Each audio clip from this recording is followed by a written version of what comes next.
Hello and greetings everybody. My name is M.Omer Raghib and I am from TCS GCA Karachi, Pakistan. Today I'm going to be talking about robots versus humans. And yes, I'm talking about humans being replaced by machine. So a common example in daily life is that you perform repetitive tasks in school, you solve mathematical problems, you perform calculus, which includes differentiation and integration, and then you compare your solution to the problem with your friend.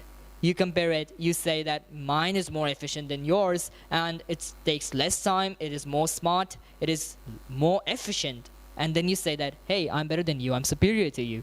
But what you friends do not know is that you two are collectively competing with a machine. A machine can also perform differentiation. It can also perform integration, and all it needs is a simple algorithm. Why not leave these matters to a machine and move on towards better things and pursue bigger dreams for yourself?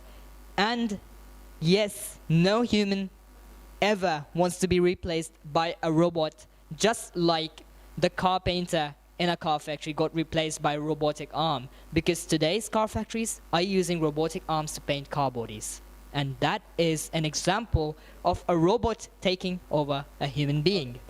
More on this, to put this into perspective clearly, I would want to tell you the story of me being interested in becoming a pilot. So there was one day when I was 5 years old, I told my father that, hey, I want to become a pilot. My father told me that, yes, that's an amazing idea. But then until 2017 was when I realized that no, I did not want to become a pilot, because the reason is that maybe within a decade, I might get replaced by a machine, and a machine will be flying the plane, and I will be of no use. And even if I am of some use, I won't be as rich as today's pilots. So then what's the use of becoming a pilot? It does not make any sense, right? And that was how I realized that I should go for something else. What a robot cannot do is create. What a robot cannot do is perceive emotion. What a robot cannot do is capture moods through videos, through music, through pictures. That's what a robot cannot do. So you must do something which is creative. You must look for implementation of concepts. You are the creator of machine. You are the one who must be the dominant power over machine. And being the creator of something means that you can do something which the machine itself can never do. If some power created you, that power is capable of doing wonders which you can never do in your life. So you are similar. You are in a similar situation here as well. You created machine, and machine can never ever dominate you, and you must be the only dominant power over the machine, and it must not be capable of doing anything you can do. So creativity is an example. If I ask a robot to create music, will it be able to do that? If I ask a robot to play some music, yes, it can. It can play some emotional music as well as instructed.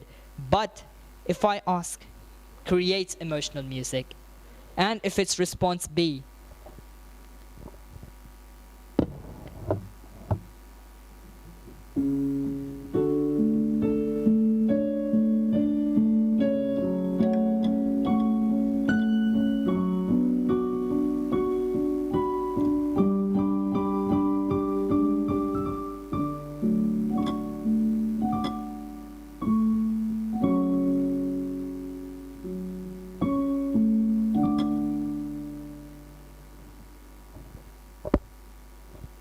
so if its response be the one I showed you right now, I'll stop playing music that day. I'll stop creating music that day, because I know that I have been replaced by a machine, and I will have to look for something better to do. But today, the situation is different. Tomorrow, maybe a robot might be creating music. So that's my point.